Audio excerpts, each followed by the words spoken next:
Shalom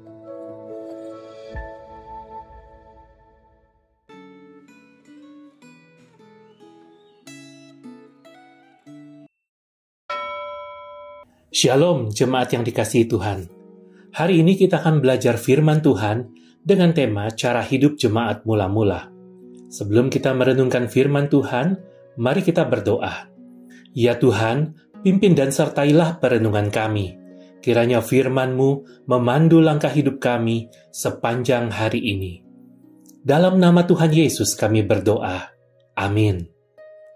Firman Tuhan hari ini diambil dari Kisah Para Rasul, Pasal 2 ayat 41 sampai ayat 47. Orang-orang yang menerima perkataannya itu dibaptis, dan pada hari itu jumlah mereka bertambah kira-kira 3.000 jiwa. Mereka bertekun dalam pengajaran rasul-rasul, dalam persekutuan, dalam memecahkan roti dan berdoa. Ketakjuban melanda semua orang, sebab rasul-rasul itu mengadakan banyak mujizat dan tanda.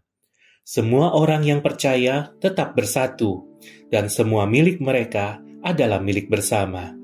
Dan selalu ada dari mereka yang menjual harta miliknya, lalu membagi-bagikannya kepada semua orang sesuai dengan keperluan masing-masing. Dengan bertekun dan sehati, mereka berkumpul tiap-tiap hari dalam bait Allah.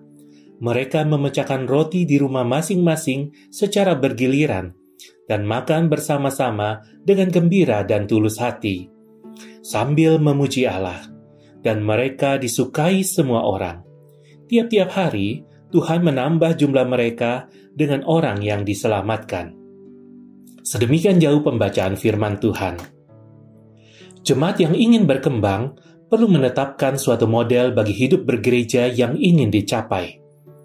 Bacaan Alkitab hari ini memaparkan kehidupan bergereja dalam jemaat Yerusalem.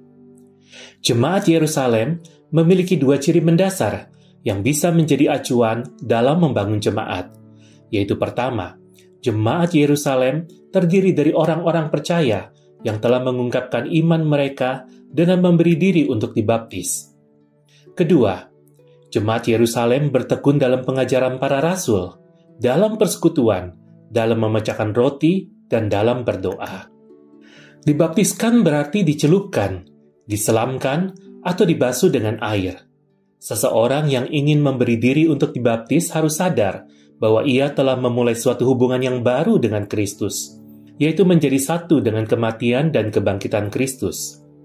Kristus mati untuk menebus dosa, dan kebangkitan Kristus membuktikan bahwa Dia telah mengalahkan kuasa dosa dan kuasa maut.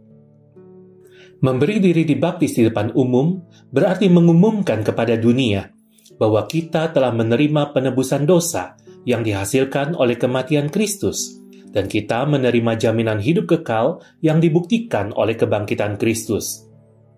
Orang percaya harus bertekun dalam pengajaran para rasul yang sekarang diajarkan kembali oleh para rohaniwan dalam gereja. Sadarilah bahwa baptisan hanya langkah pertama untuk menjadi Kristen. Dan langkah pertama itu harus dilanjutkan dengan mengikuti ajaran para rasul. Dengan demikian, barulah orang percaya bisa hidup berdasarkan ajaran Kristus dan menjadi pengikut Kristus yang sejati. Orang percaya harus bertekun dalam persekutuan dengan sesama orang percaya untuk mewujudkan kesatuan orang percaya. Tanpa bersekutu dengan sesama orang percaya, tidak mungkin mewujudkan hidup yang saling memperhatikan, saling mendorong, dan saling mengasihi. Memecahkan roti atau makan bersama merupakan wujud kesatuan, sekaligus merupakan tindakan simbolik untuk mengingat pengorbanan Kristus. Makan bersama dalam jemaat mula-mula itu penting, karena saat itu sebagian orang Kristen adalah pendatang dengan bekal yang terbatas yang memerlukan bantuan.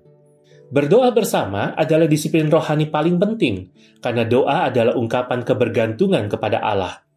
Bila gereja berkembang secara rohani, jumlah orang percaya pasti akan bertambah. Apakah ketekunan mempelajari firman Allah, kesatuan umat yang diperlihatkan melalui ketekunan bersekutu dan saling membantu, serta ketekunan berdoa telah menjadi ciri gereja Anda? Apakah gereja Anda terus bertumbuh secara kualitas dan secara kuantitas? Mari kita berdoa. Ya Tuhan, kiranya Engkau menolong kami, supaya kami boleh jadi orang percaya yang terus memberi diri untuk belajar firman Tuhan, menyatukan diri di dalam persekutuan, boleh peka terhadap kebutuhan yang ada di sekitar kami, sehingga kami boleh saling membantu antara orang percaya, juga menjadi berkat bagi mereka yang belum percaya. Biar kehidupan doa kami boleh menjadi sebuah gairah relasi kami dengan Tuhan. Kami ingin ya Tuhan, bukan cuma bertumbuh secara jumlah, kami rindu boleh bertumbuh secara kualitas. Kiranya Engkau menolong setiap kami, supaya kami boleh jadi orang percaya yang demikian, orang percaya yang menyukakan hati Tuhan. Oleh sebab itu sertai perjalanan hidup kami, bukan hanya hari ini, tapi juga hari-hari selanjutnya, supaya kami boleh terus menjadi murid yang bertumbuh.